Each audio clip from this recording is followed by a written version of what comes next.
I am so beyond happy right now because, yes, it's official. Isekai Uncle is back. Uncle from Another World has returned. We got episode 8. Hopefully, it keeps coming out weekly and we can actually finish this series, but I am beyond excited to finally start watching this show again because, honestly, after episode 7, during summer, I just needed more. Like, I could not get enough of this series, and thankfully, despite a kind of a rough start of episode 8, honestly, to be truthful, it really did pick back up to just laugh out loud comedy. I'm honestly at a point now where there's a lot of the comedy series that they make me chuckle, they make me grin, but Isekai Uncle is one of those few cases where this show just somehow manages to pull those chuckles, those from the gut laughs out of you. And thankfully, like 4 times, I think this episode, it got me. And I will admit, I'm a little bit disappointed that a certain joke didn't end up being what I thought it was going to be, but I'll get into that in a minute. But again, for those that are not watching Isekai Uncle, before I get into episode 8 and talk about it, which honestly it's a comedy, so spoilers, whatever. But before I get into that stuff, please do yourself a favor and watch this series. Thankfully, I think all 7 episodes that are currently were in the summer season is available on Netflix. And it seems as if, based on what I'm seeing, they're going to be continuing that whole 2 to 3 week late posting on Netflix. But if you can get it other means, it's a fantastic series, and it's easily going to go down as one of my favorite shows of this year by far. It's a show that I didn't think that I was going to love as much as I did, and the moment that I got into it, I was like, this is so great. Like, it's not crazy animation. It does go crazy every now and then.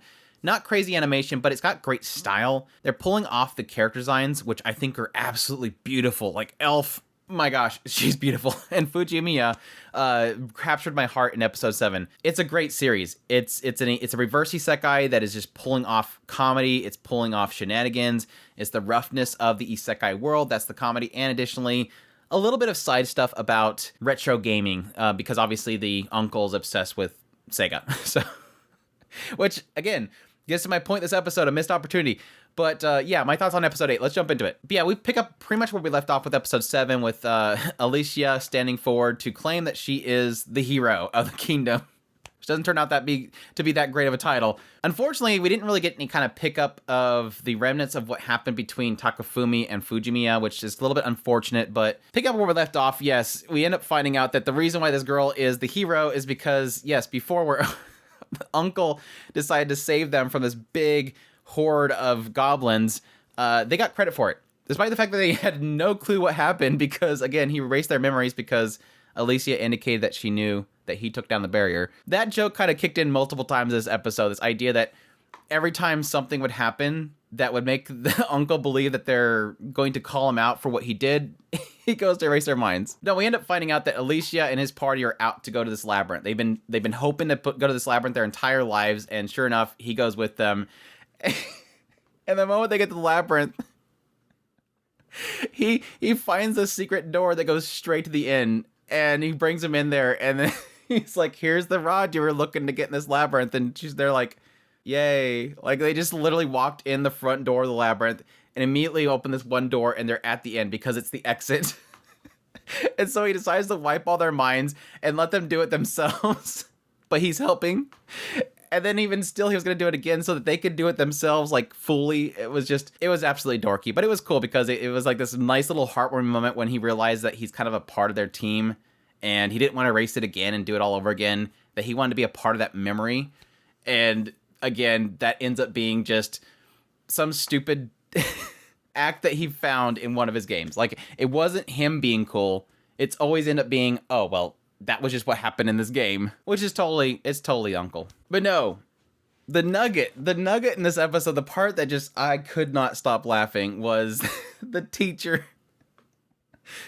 Because obviously the uncle's trying to figure out why would they assign the hero title to these newbies? What's their purpose of doing that? It's obvious this is above their capability. He ends up finding out that it's all this big thing behind the scenes where they were trying to get more budget to the military and stuff, and so they were trying to create pretty much a disaster. And they kind of got in the way. So he was trying to get rid of them. And Takafumi believes that the uncle's going to do this big grandstanding. Oh, it's that one trope where the person goes to the other world and discovers these cruelties of that world, and he reprimands them for doing that cruel thing of this old civilization. No, Ojisan didn't even know what to do. Uncle didn't know what to do, so He transformed himself into the most terrifying creature that he could ever think of, which ends up being his teacher. His teacher from when he was in school. And I should have known this was coming because they were bringing up just before this, they were talking about how they correct students at schools. And him being from like the 90s, back when they actually used to swat a kid whenever they did something wrong. They obviously don't do that now, but they just verbally abuse you instead. I should have known when they brought that up. I'm like, it's got to be the teacher. At that point, yes, sure enough, they're trying to lead in that whole thing. But yes. It's so stupid. Like I said, this was the letdown part that I was talking about earlier. Like it has him change into this, and he's this big, chunky looking guy, and he's a little bit rough looking, and he's got this stern looking face. And I was like, oh my gosh, it's gonna be Sagata Sanshiro. It's gonna be Sagata Sanshiro. For those that don't know what that is, it's essentially the Chuck Norris of Japan. Look up, I think it's Sagata Sanshiro. He's this caricature that Sega used to use, or I don't think he was technically for the commercials specifically. I think he was something outside of it. It's been a long time since I looked into it. But essentially, Sega used to have commercials where they would have this Sagata Sanshiro. And he would come in, and he was literally the Chuck Norris of Japan. This guy, he could be the butt of all his jokes. Like where's these other fists inside of his beard? His tears cure cancer, too bad he doesn't cry. That kind of joke. He's this guy that's like this karate geed guy, and he's just super strong. And he's very intimidating, and he corrects everything through his coolness. I totally thought it was going to be that. Because again, Uncle is obsessed with Sega, and what better opportunity to bring in that joke? Maybe that those commercials came in after he went under his coma. That could be the case, but it would have been a perfect opportunity for him to say, yes, I became Sagata Sanshiro. But no, it was his teacher. But it still turned out hilarious because he's just literally smacking the crap out of this guy just to get him to finally accept things. Like, there's no debate. He just slaps them and then says a bunch of gibberish. And the guy says, but you don't understand. If we don't do this, then it's smack. And there's gibberish again. And then the guard comes up and she's like, please stop. You don't understand. He's doing it for the best. A slap and gibberish. But that wasn't even the best part because it wasn't until like way later when he finally tells the guy, you should trust your men. Your men, you can trust them. They're at your side. And they're all, yeah, we're at your side. We're at your side, Captain. And then literally he doesn't listen to any of them. He looks past all of them and sees Uncle. He turned back into it and he goes, yes, sir. It was just so good. Like that last punchline was just, oh my gosh, I could not help myself but laugh out loud. But no, before that, they tried to stop him by bringing in Mabel, and Mabel ended up being a soldier, and the moment that he melts away, she's like, go away, because she knows immediately who he is. Kind of turns this whole thing where they were using mirages to fight each other, they're talking on the side, and he's asking what she's doing there, and she turned into an absolute, like, egotistical girl, like, oh yeah, I became a soldier because they attacked me because they had this hoodie on, and I beat him up, and they were impressed, so they made me a soldier. But you could be a soldier too eventually. I just realized adventurers are super weak. So I'll wait for you to rise up in the ranks to join me. Like, she just became an absolute full of herself, egotistical maniac. It was definitely not what I was expecting because that was her character, was being the NEET. And I almost thought that they were possibly going to turn her into maybe yandere or something like that, but not an egotistical psychopath. But yeah, then that wraps up with him doing another really cool exit. And then for some reason, they decide at the very end to just like leave it on an absolute cliffhanger with Takafumi and Uncle becoming raptors. Or dragonkin, but they were basically raptors.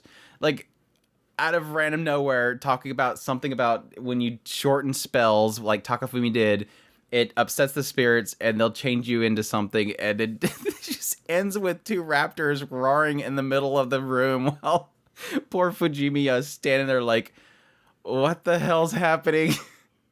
I'm guessing the uncle decided to shorten his so that he would join him to help him or something, but completely random, absolutely random ending, which I'm all for it. Well, hopefully we don't get another delay before another episode, so we don't have to wait to find out why the hell they're raptors. But anyways, that all said, super happy this series coming back. Still absolutely love it. The comedy is just on point. It's bizarre, it's crazy, and I love it to death. And again, I hope it finishes. I think I ran into somebody that said that they only have maybe enough content for maybe another half a season, so they might not do another season. if that's the case and I finish this series, I'm definitely reading the rest of it. But anyways, that's my thoughts on episode 8 of Isekai Uncle. Hopefully everybody else is finding it and they're enjoying it with me. But I think I was covering it episode by episode before it went on hiatus, so hopefully everybody joins me again for continuing it. But I hope you guys enjoyed this video. As always, if you did, make sure to hit that like button down below, comment, let me know what you thought of the episode. Subscribe to the channel if you're new to the channel. I can do news, reviews, first impressions, top lists. If it's anime, it's pretty much here. Additionally, if you want to support the channel more, we have a Patreon link, a tips link, and a super thanks button down below. Greatly appreciate everybody it does. We also have a members button down there too. And y'all take care.